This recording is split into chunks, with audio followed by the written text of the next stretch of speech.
The chamber was silence dressed in ceremony. 700 delegates from across the Milky Way sat in tiered rings of polished obsidian, their bioluminescent robes flickering in patterns that translated, to the trained eye, as anticipation. The Grand Galactic Council had not convened a full session in 40 years. The last time every seat had been filled, they had voted to contain a dying star. Today, they were voting on something far smaller. Today, they were voting on humanity. Ambassador Elena Vasquez stood at the center of the floor, alone. Not because her support team had abandoned her, they were watching from the gallery above, pale-faced and rigid, but because council protocol demanded that the accused species present a single voice. One mouth, one set of eyes to absorb what was coming. She had known it was coming for 3 months. The intelligence leaks, the closed-door sessions she wasn't invited to, the way Velthari diplomats had stopped making eye contact in the corridors. She'd reported every warning sign back to Earth.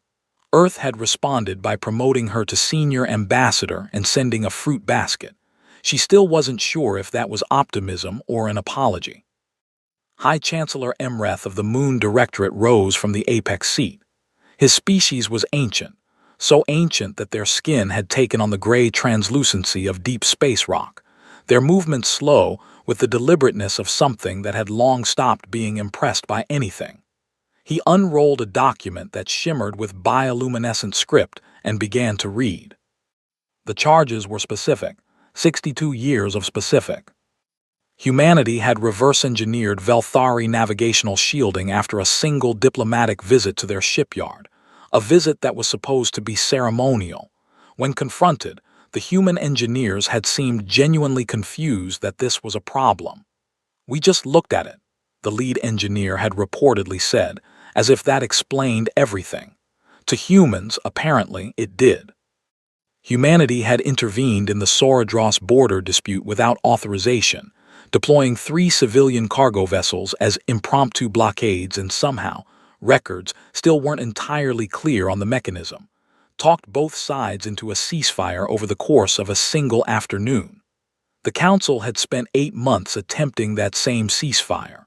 They did not find the comparison flattering. And then there was the Keth funeral incident. Elena had reviewed the footage herself many times. She still couldn't fully explain it. The human cultural attaché had laughed. Not cruelly, not mockingly. The man had simply misread a Keth grief wail as a welcoming call, misunderstood the ritual silence as an invitation for participation, and laughed the way humans laugh when they are moved and overwhelmed and don't know what else to do with the feeling. The Keth had not seen it that way. 3 of them had required medical attention. Emreth's voice carried no anger. That was the worst part.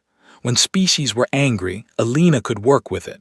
What she heard in the High Chancellor's voice was something colder. Fear. "The Sol system has demonstrated a pattern," Emreth said, "not of malice, but of fundamental incompatibility with the stability this council has maintained for 3 millennia. Humanity does not follow established protocol because humanity does not appear to recognize the purpose of established protocol. They improvise where tradition is required.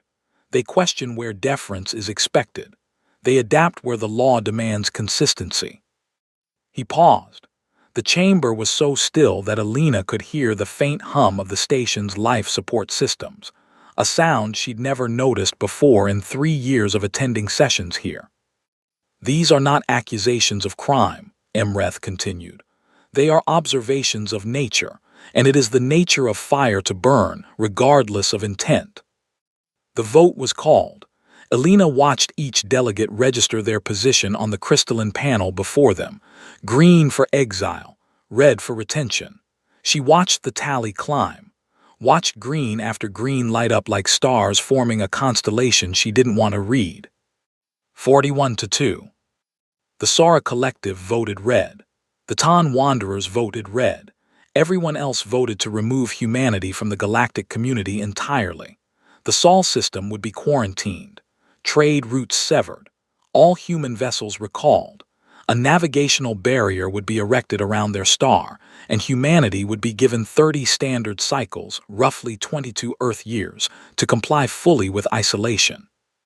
Emreth looked down at Alina, with something she would later describe to her grandchildren as pity. The Sol system will have 30 cycles to conduct an orderly withdrawal, he said. We expect full compliance. Alina Vasquez stood still for a long moment. Around her, 700 delegates began filing out, their robes flickering with relief, or indifference, or the particular satisfaction of a problem neatly filed away. She watched them go. She thought about the fruit basket sitting on her desk back in her quarters. She thought about Earth, about the 7 billion people who were about to wake up to news that would either break them or ignite something the galaxy had never seen before. She thought about her grandmother, who had grown up in a city that had been told, repeatedly, by people with more power and more certainty, that it had no future. Her grandmother had built a school.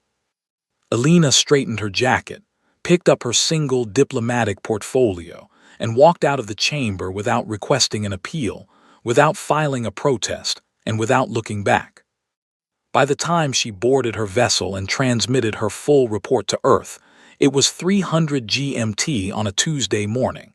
By 400, every major government on the planet had convened emergency sessions, not to mourn, not to protest, to plan.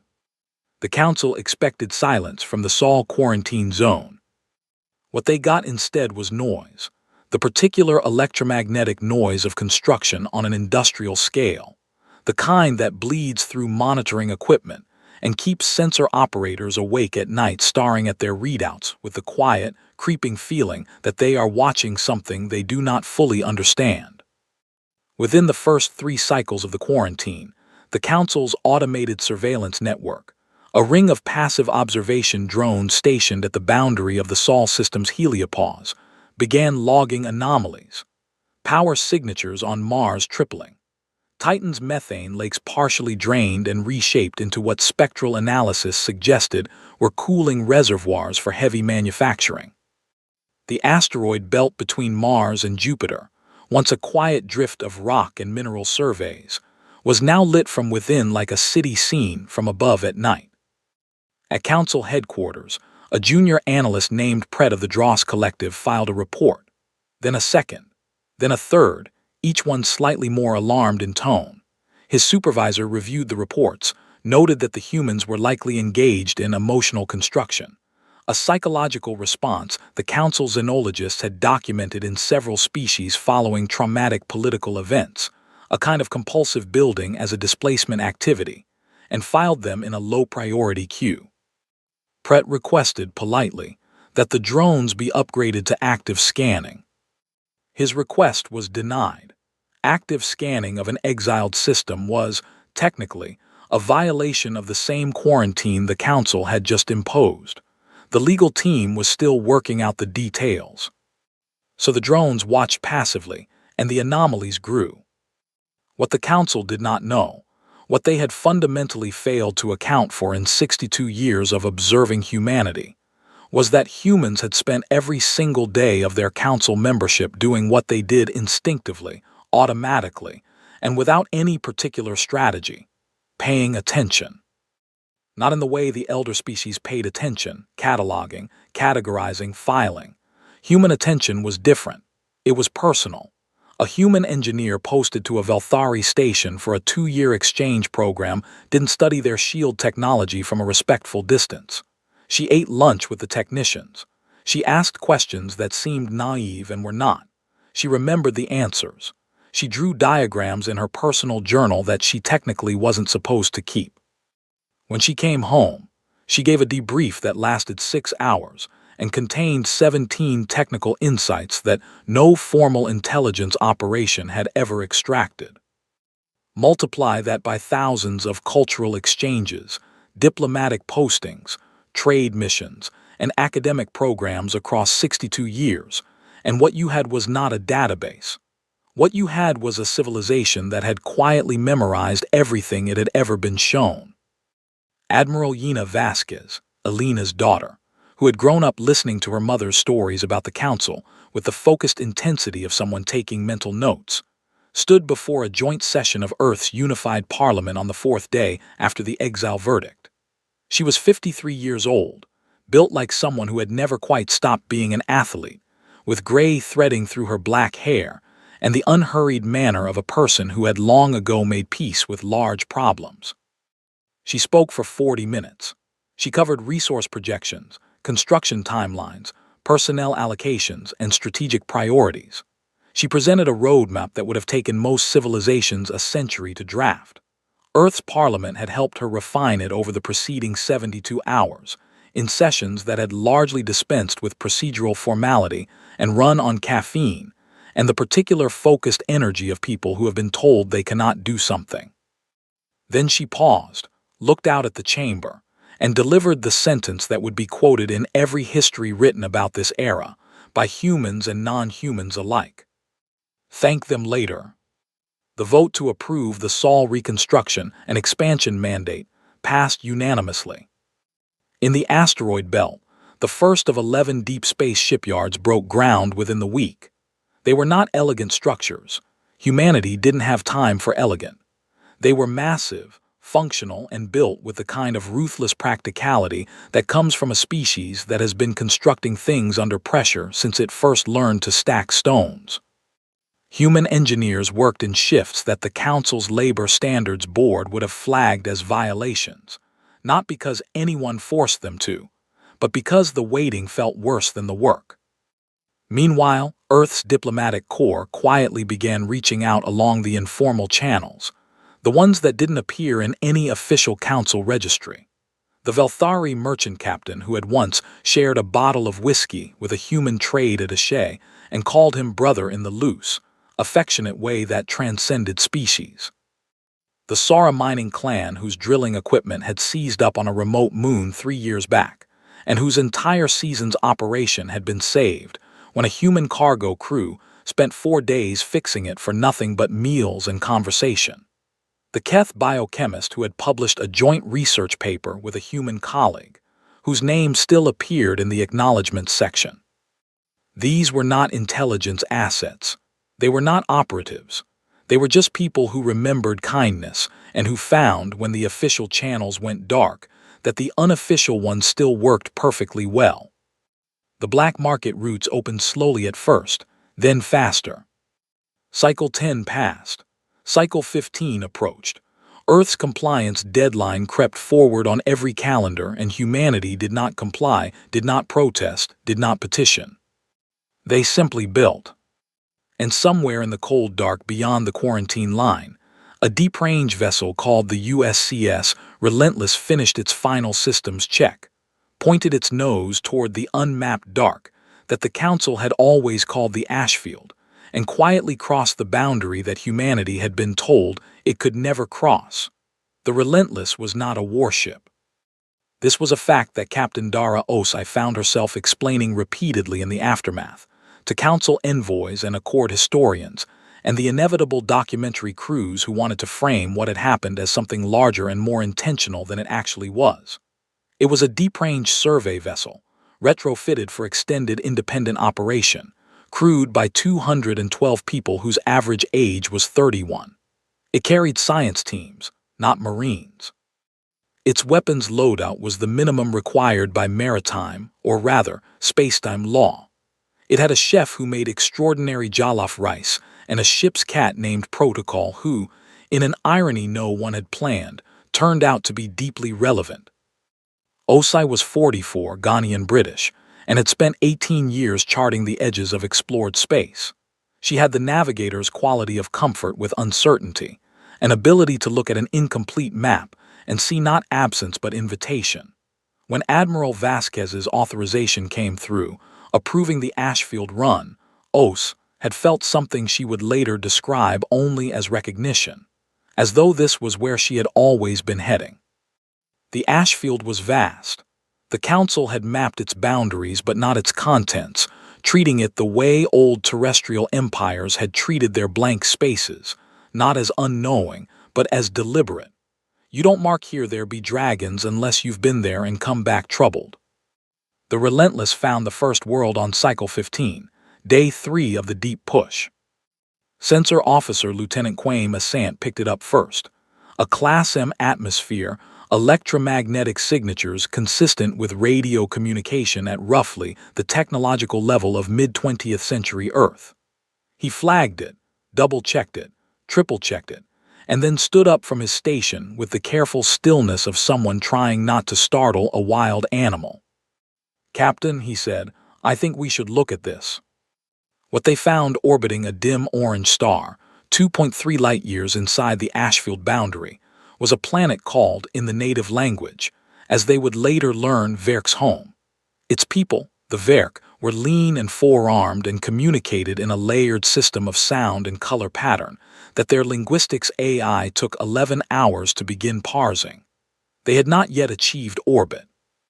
They knew they were not alone in the universe, because their astronomers had detected the signatures of FTL travel for 3 generations, trails of exotic radiation crossing their sky like the wakes of ships passing just beyond their horizon. They had been waiting. Not with fear, exactly, or not only fear, with the desperate, exhausting patience of a species that has been waiting to be noticed for so long that waiting has become its own kind of suffering. Their word for alien contact translated closest to the answer arriving. I broke every protocol. She knew she was doing it. She did it anyway. She landed. The Council had strict first contact procedures developed over centuries, refined through disasters, built on the genuine and hard-won understanding that meeting a new civilization badly could scar both parties for generations. Osai knew these procedures. She had been trained in them. She also knew that the Council had found these people and done nothing, for reasons she was beginning to understand and could not accept. The Relentless set down in a meadow 2 kilometers outside the Verk's largest settlement, and Dara Osai walked out across the grass, which was silver and soft, and smelled faintly of something between rain and copper, with her hands open and her crew's eyes on the back of her head. The Verk came in the thousands. They stood at the edge of the meadow for 6 hours before a single elder walked forward.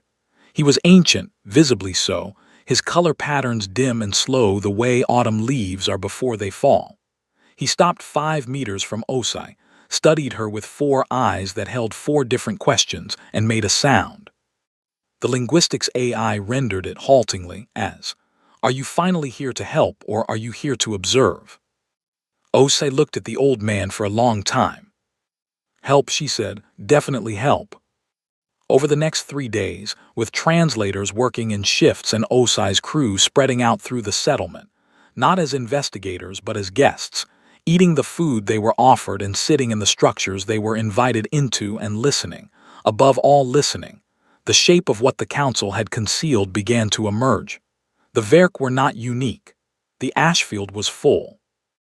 Dozens of species, dozens of worlds, all pre-FTL, all aware of the galactic community beyond their sky, all left in deliberate, enforced isolation because the Council had decided, in its ancient and careful wisdom, that they were not ready. The Council had never specified who got to make that decision, or what ready was supposed to look like, or what would happen to the waiting species if they ran out of time before the verdict changed. On the 4th day, Osai transmitted a file back across the quarantine line to Earth. It was not a report. It was not a formal communication. It was a navigational file, the coordinates of every world she had found, and every world her long-range sensors suggested lay deeper in the Ashfield, broadcast on every available frequency, open to anyone listening. The Council intercepted it 6 hours later. In the emergency session that followed, delegates described what Osai had done as reckless, as provocative, as an act of destabilization. What the Verk elder called it, when the translator finally rendered the full phrase, was simpler: the door opening. And beyond that door, 11 species had just heard someone knock. Dara Os had not slept properly in 9 days. This was not unusual for her during active operations, but the particular quality of this sleeplessness was different. It was the sleeplessness of someone who keeps waking up because they are afraid of missing something.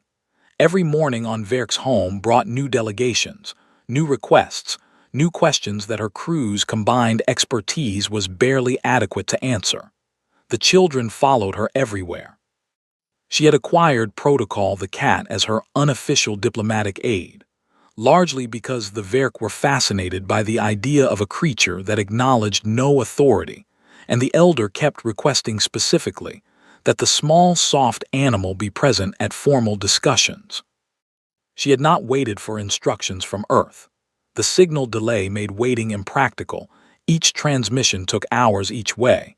But the truth was that even if she could have had a real-time conversation with Admiral Vasquez, she would have made the same choices. Some situations don't wait for authorization. Some moments present themselves fully formed and ask only whether you are the kind of person who acts. Osai was that kind of person. The second world, Tessivar, was found by the relentless forward probe array on day 11. The tests were amphibious, brilliant, and in the middle of a resource crisis that had been developing for 60 years. Their planet's mineral deposits, the foundation of their early industrial development, were nearly exhausted. They had the engineering knowledge to reach space, but not quite the materials.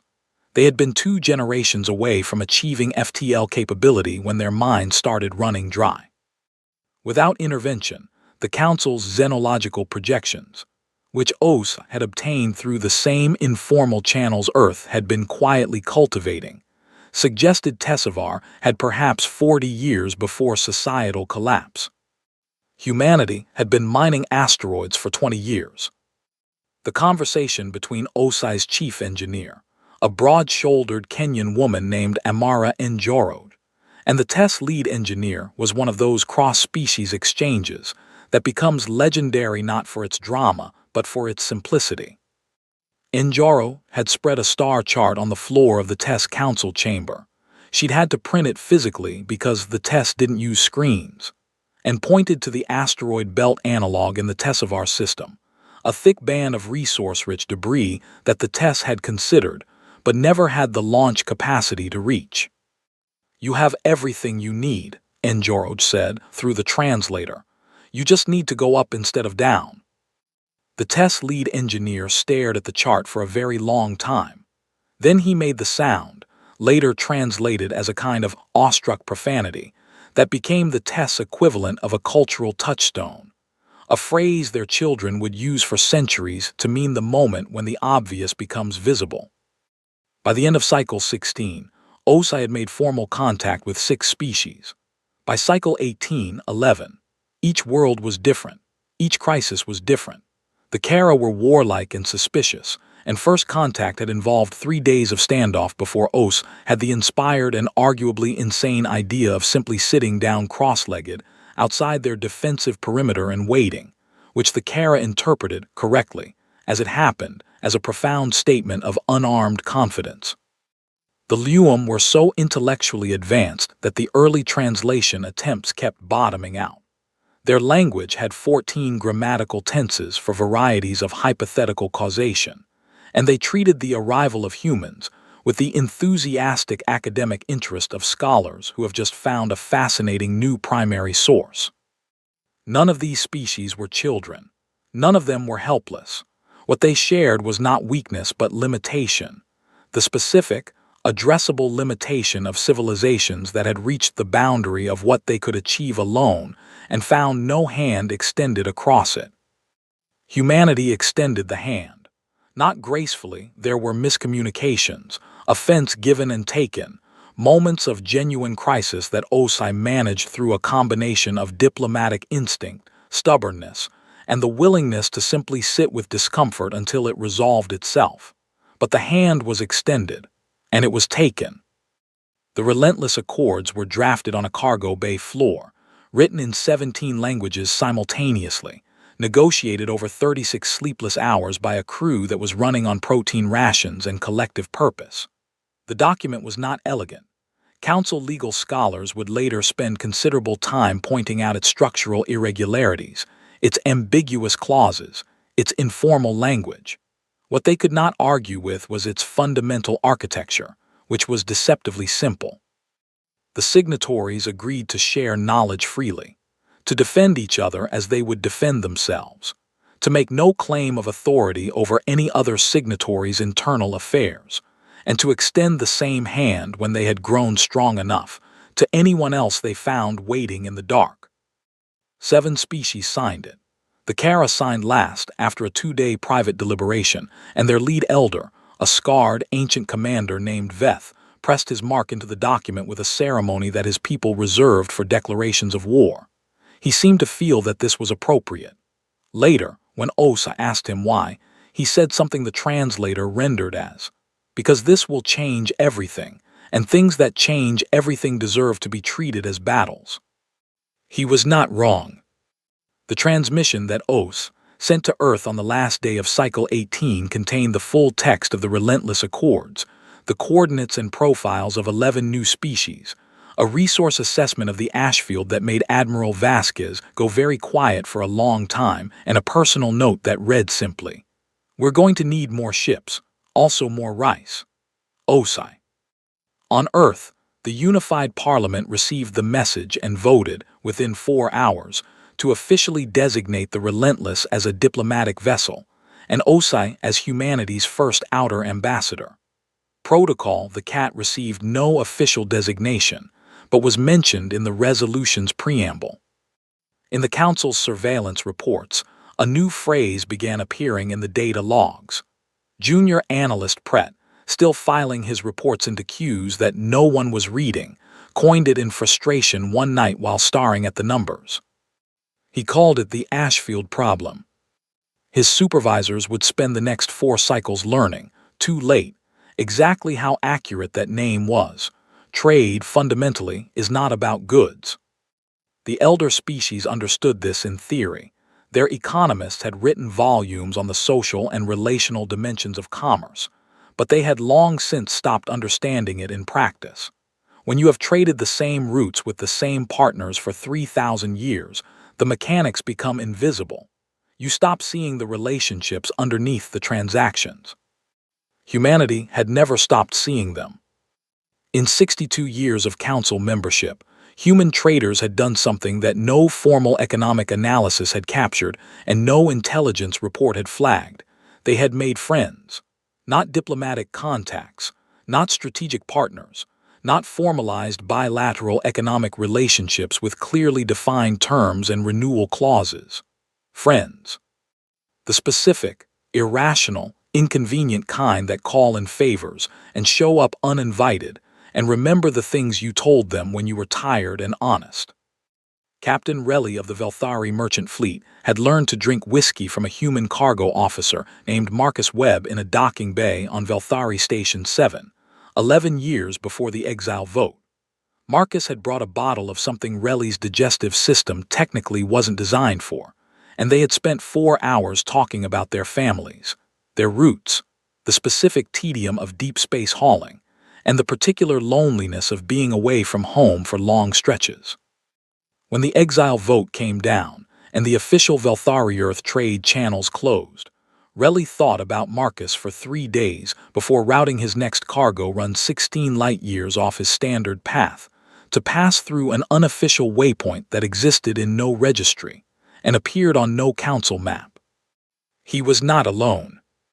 The informal economy that had always existed alongside the council's official trade structure, the gray routes, the handshake deals, the shipments logged creatively, grew with a speed that surprised even the humans who had seeded it.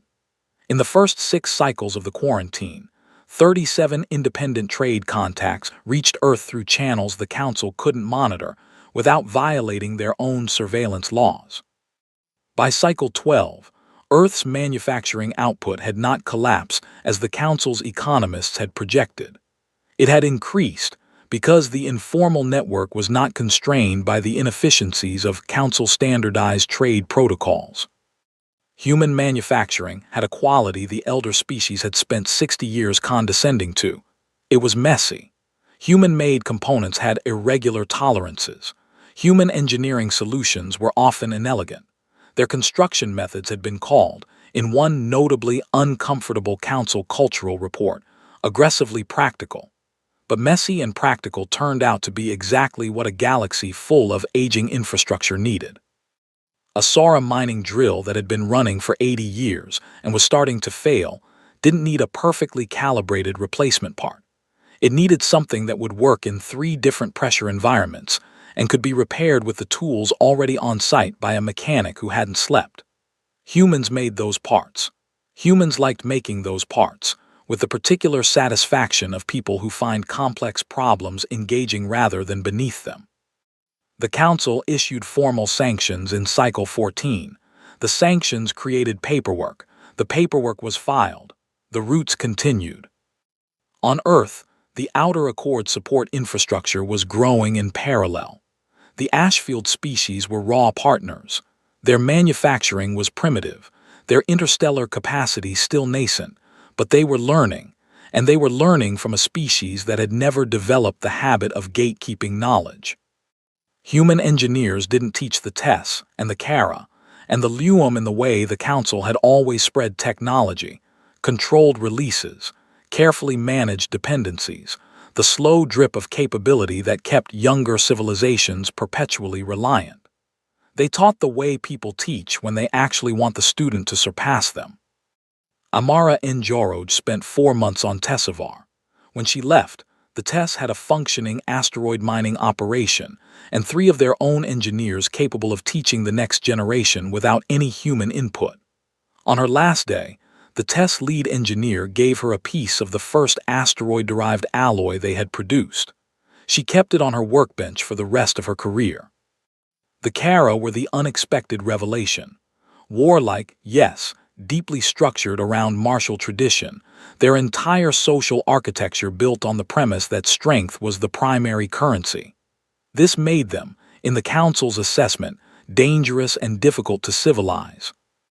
It made them, in OSI's assessment, extremely good engineers, because their approach to mechanical problems had the same quality as their approach to combat.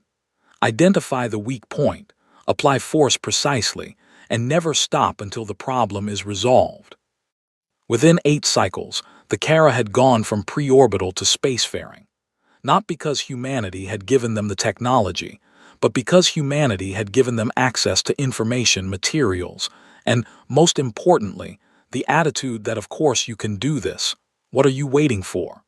The Kara found this attitude simultaneously baffling and electrifying. Their own culture had a long tradition of undervaluing their capabilities relative to the Moon and Velthari, who had visited them centuries ago and left them with the clear impression that they were, and would always be, lesser. Humans appeared to have no concept of lesser.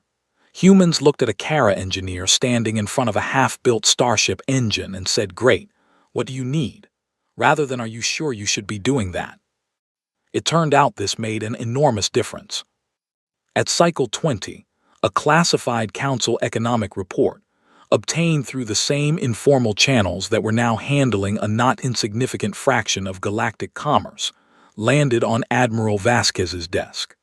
She read it twice, and then set it down, and looked out the window of her office at the shipyard visible through the Martian dome, its skeleton of steel and light against the rust-colored sky. The report said, in the careful language of economists trying to describe a situation they hadn't predicted and didn't fully understand, that the galactic economy was beginning to bifurcate. 2 systems were developing in parallel: the Council's established trade architecture, and something newer, faster, less formal.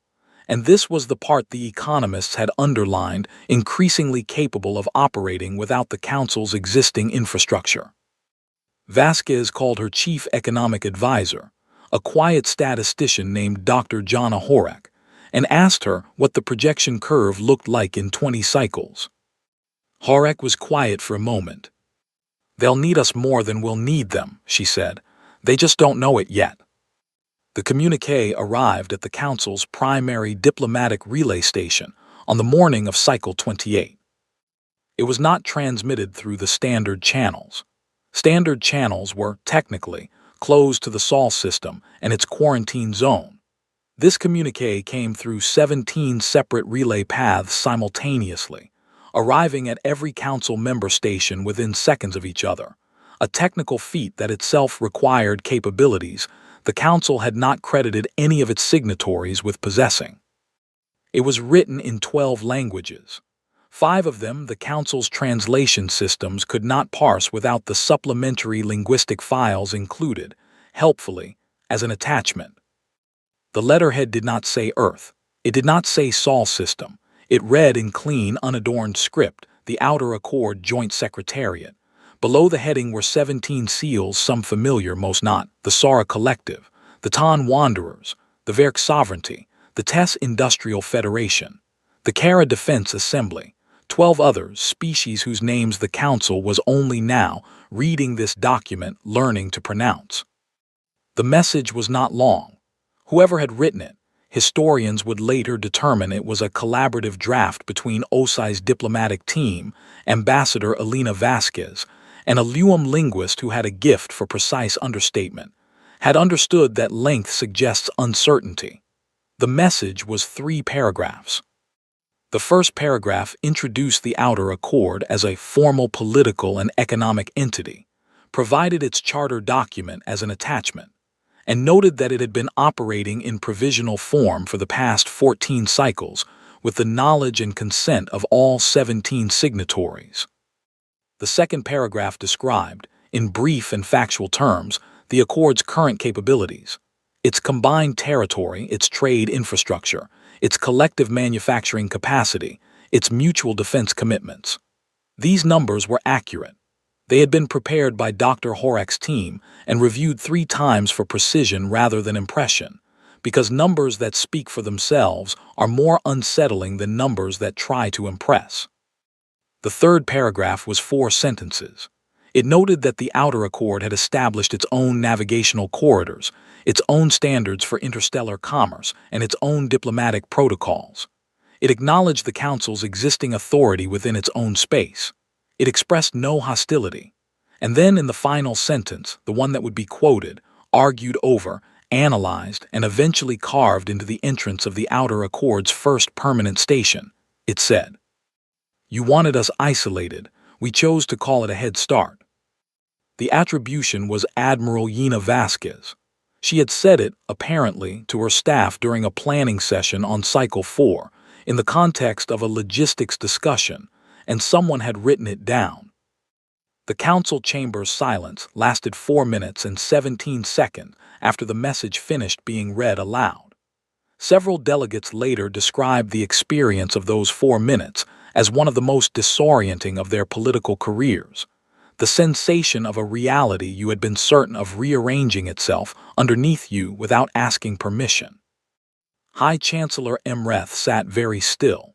He had governed with the long patience of an ancient species, had made decisions whose consequences would play out over centuries, had held the Council together through crises that had threatened to unravel the galactic order.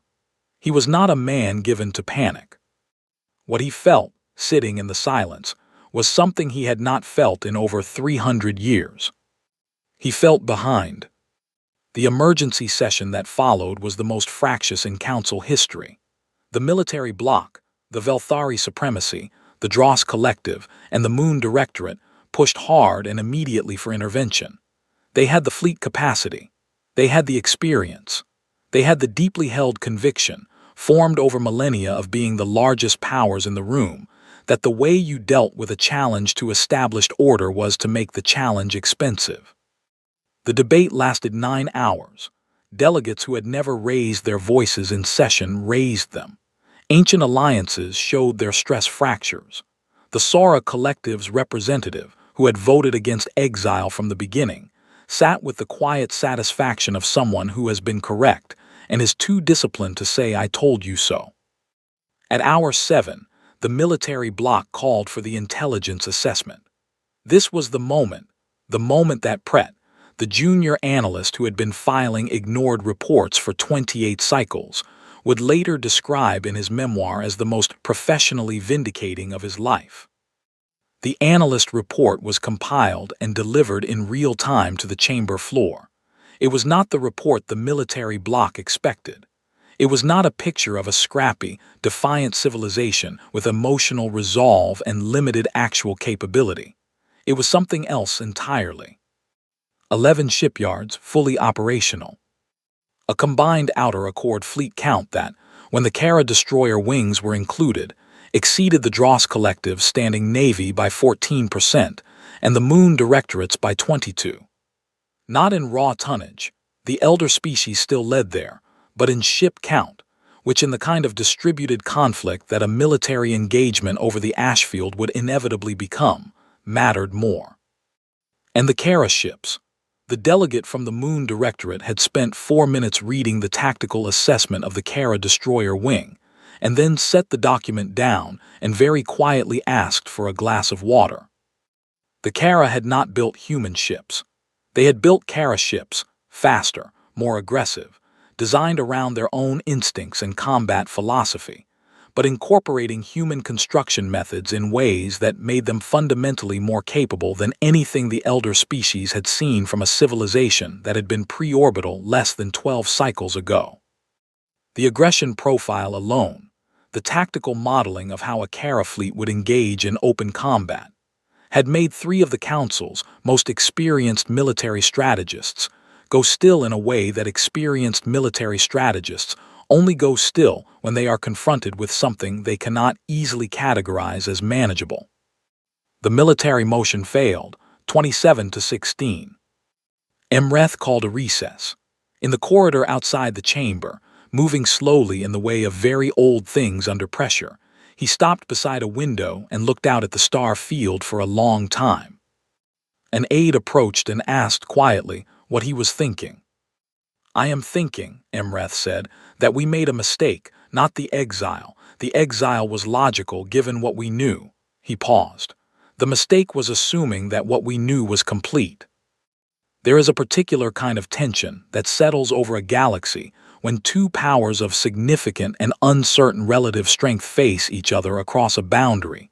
Neither is quite willing to cross first. It is not peace. It does not feel like peace to the people living inside it. It feels like the moment before a storm when the air pressure changes and every living creature within range goes still and waits, reading the sky with the ancient, involuntary instinct of things that know weather matters. For 6 cycles, the galaxy lived inside that moment. The Council did not attack. The Outer Accord did not provoke. But the space between them, the navigational corridor along the old quarantine boundary, now disputed and partially dissolved by Accord traffic that simply moved through it as though it were open, became one of the most closely watched regions in the Milky Way. Both sides had vessels there. Both sides had them doing exactly what they were supposed to be doing, which was to say nothing that violated any explicit agreement, and exactly what they were actually doing, which was to say everything possible short of firing. It was in this corridor on Cycle 31 that the incident happened. A Council patrol cruiser from the Dross Collective, the CDV Implacable, long-range, fully armed, crewed by 400, encountered the Kara Veth's Hammer, a destroyer named for the elder who had signed the Relentless Accords and now served as the Kara Defense Assembly's chief of fleet operations. The Veth's Hammer was on a sanctioned Accord patrol route. The Implacable was on a Council route that, technically, overlapped with the Accord route in a gray zone that neither party had formally resolved. Both vessels stopped. Neither raised weapons. Both broadcast identification. Then, for 6 hours, they simply remained there, 2 ships from 2 different eras of galactic history sitting 3 kilometers apart in the dark, each waiting for the other to blink. The Dross commander sent a formal signal ordering the Kara vessel to withdraw from Council space. The Kara commander, a young officer named Shev, 40 years old, who had grown up in the generation that Osai had first contacted, sent back a response that the Council's translation system rendered, after some struggle, as a polite but absolute refusal, accompanied by a navigational document demonstrating that the Accord route pre-existed the Council's current patrol boundary by 2 cycles, and therefore had temporal precedent under standard interstellar navigation law. The Dross commander did not have a response to this. She requested guidance from her superiors. Her superiors requested guidance from the Council's legal division. The Council's legal division spent 4 days reviewing the documents, confirmed the Kara temporal precedent argument was technically sound, and delivered a finding that the Accord route had navigational priority. The Implacable withdrew. The Veth's hammer continued its patrol. Shev's log entry for that day became required reading in Outer Accord navigation academies for generations. It was 3 sentences long. Held position 6 hours. They left. We stayed. It was not the only such encounter. Over the next 4 cycles, there were 11 similar standoffs along the corridor. In every one, the pattern repeated: assertion, counter-assertion, legal review, resolution in the Accord's favor, or in 3 cases, mutual agreement on adjusted routes that acknowledged both parties' needs. Not a single shot was fired.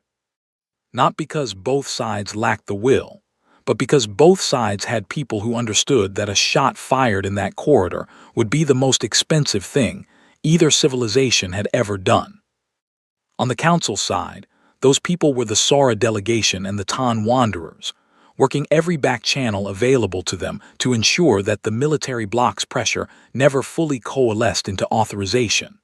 The Sora representative, a small, precise diplomat named Ithala, had one conversation with the Velthari Supremacy's military commander that became famous among diplomatic historians, though it was never officially recorded. It lasted 40 minutes. At the end of it, the Velthari commander withdrew his motion for a preemptive strike authorization and did not reintroduce it. What Ithala had said exactly was never confirmed. The version that circulated, possibly apocryphal, possibly not, was that she had asked the commander a single question. If you fight them and win, what do you do next? And if you fight them and lose, what does everyone else do? On the Accord side, Admiral Vasquez ran the strategic restraint with the same clarity she'd brought to everything since Cycle 1. She understood, her war game models were explicit on the point, that the Accord could absorb the first strike, survive it, and respond with enough force to make the engagement devastating for the Council's military structure. She understood that this was not a guarantee of victory.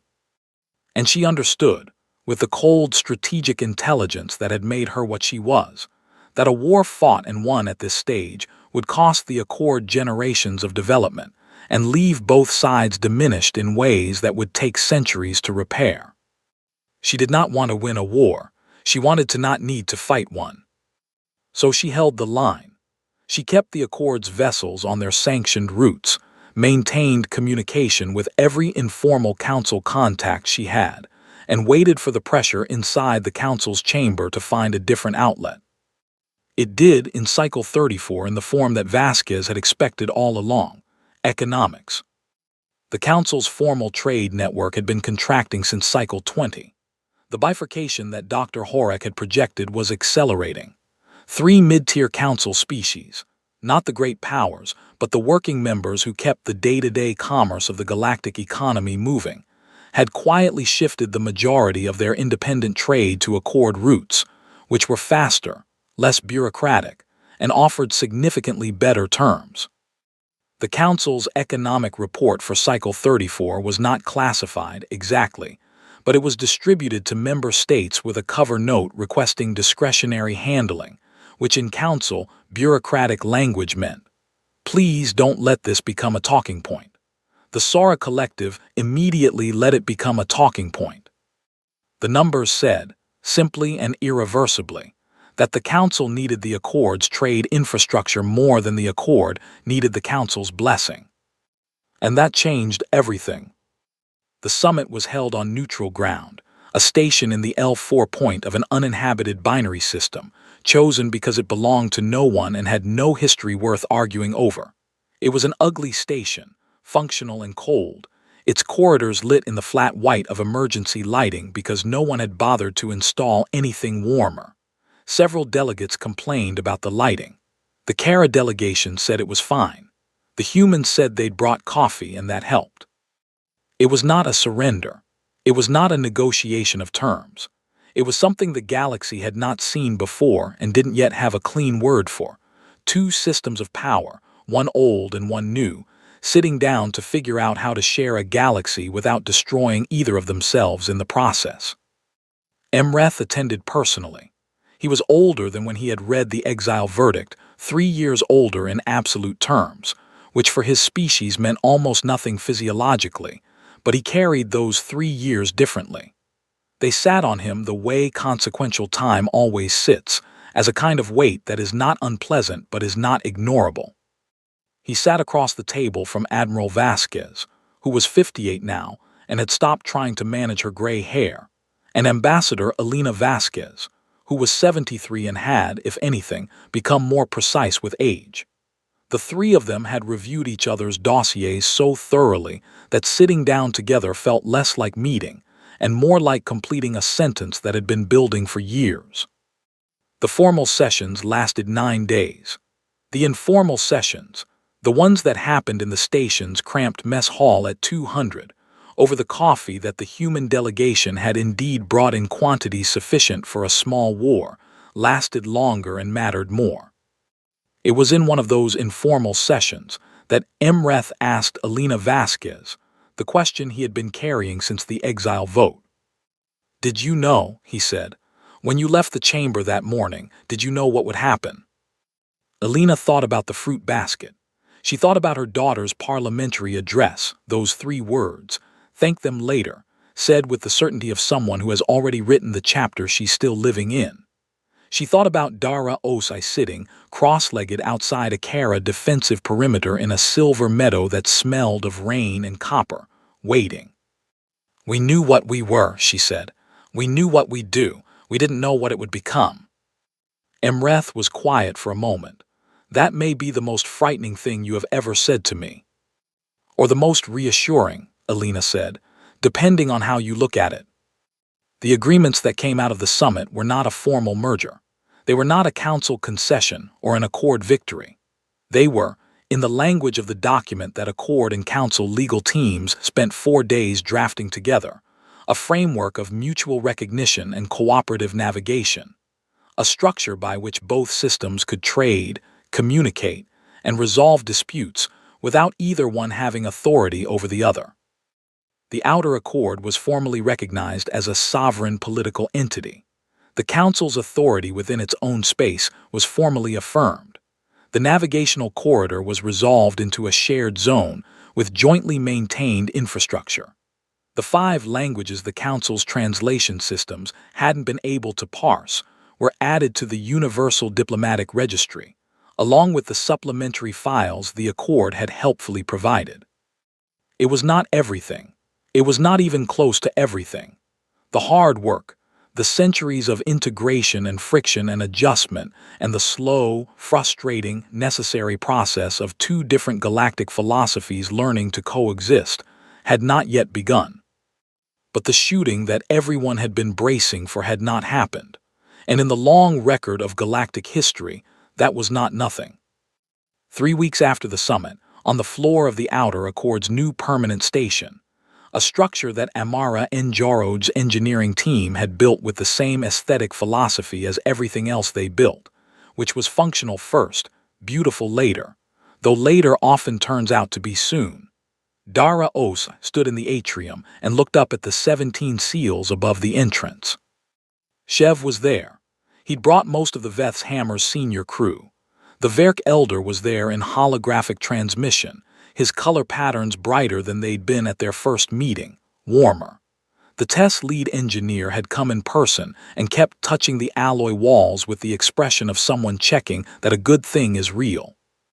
The Luum philosopher who had helped draft the summit communique had asked to speak.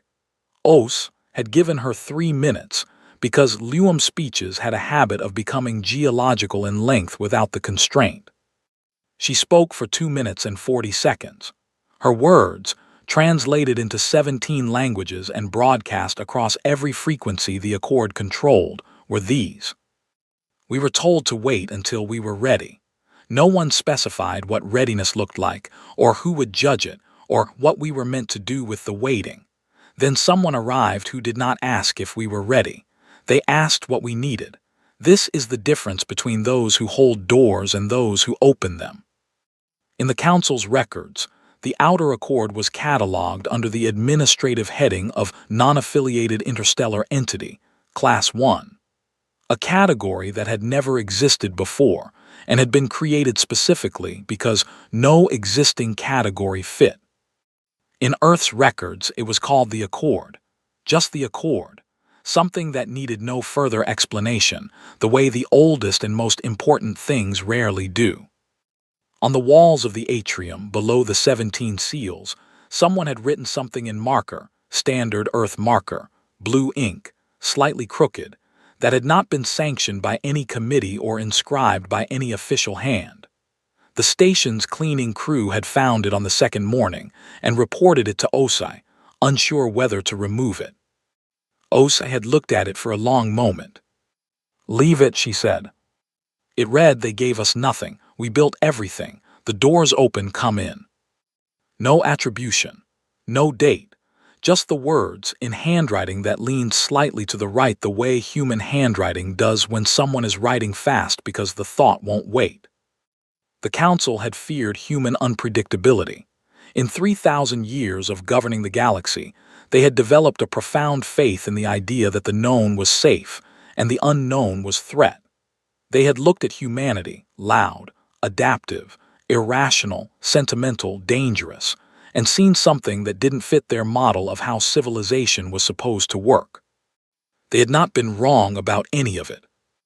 What they had been wrong about was the conclusion. Because unpredictability, it turned out, was not a bug in the human architecture. It was the engine of it. The same quality that had made humanity impossible to predict had made them impossible to contain. The same restlessness that had frightened the Council had driven humanity into the ashfield, into the silver meadows and the resource-starved worlds and the waiting faces of species who had been told they would have to wait a little longer. The same refusal to accept the shape of the room they were given had led them to walk out of it and build a larger one. And the door always, stubbornly, characteristically, was open. Empire was the wrong word. The elder species kept reaching for it, kept trying to fit what had happened into a shape they knew. Empires conquered. Empires imposed. Empires drew lines and said this is ours and spent their energy making sure the lines held. The outer accord drew lines and made them doors. It was not the word the galaxy had a name for yet. It would take time, and the slow, collaborative work of 17 civilizations learning each other's languages and histories and fears and jokes before the word emerged. But it was already, unmistakably, real. And it had started with a woman walking alone out of a chamber where 700 voices had just told her species it had no future, straightening her jacket and choosing not to believe them. And